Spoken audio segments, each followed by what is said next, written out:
Peppa Pig and her brother George were having an ordinary day near the pond when the extraordinary happened. The pond, usually calm, was shimmering in a peculiar way. "Look at that!" exclaimed Peppa, pointing at something shiny nestled beneath the lily pads. George squinted, excitement bubbling within him. "Is it a treasure?" he asked. Peppa approached the water's edge, reaching out to touch the object. "It's a glowing seashell," she declared triumphantly.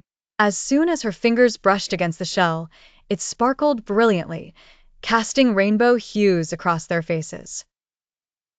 In the blink of an eye, splash! The shimmering magic engulfed them, transforming Peppa and George into mere pigs, much to their surprise.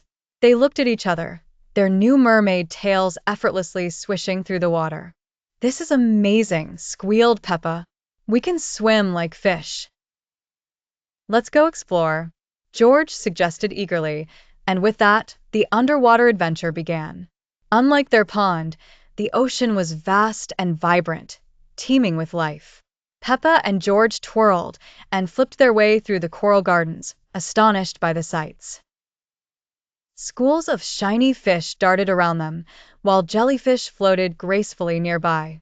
Eventually, they stumbled upon a delightful scene, a group of sea creatures known as the bubble guppies. Molly, Gil, and their friends were busy preparing a grand picnic.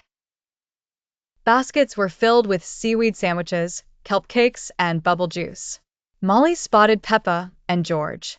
"Welcome to our underwater picnic," she greeted them warmly. "You arrived just in time." "Wow, thank you," said Peppa. "We're mere pigs now, and it's been so exciting." Gil smiled, offering them a seaweed sandwich. "You've got to try these. They're our favorite." As they sat together, munching on delicious ocean treats, Peppa and George shared stories of how they found the magical seashell. The bubble guppies listened with wide-eyed fascination. "This must be the most magical seashell ever," said Gil, taking a bite of his kelp cake. "It brought us new friends." As laughter and chatter filled the ocean, Peppa and George felt perfectly at home in their new underwater realm. The adventure had turned into a new chapter filled with friendship and wonder. And while they eventually returned to their pond, the magical day remained a cherished memory, leaving them dreaming of future adventures in the sparkling sea.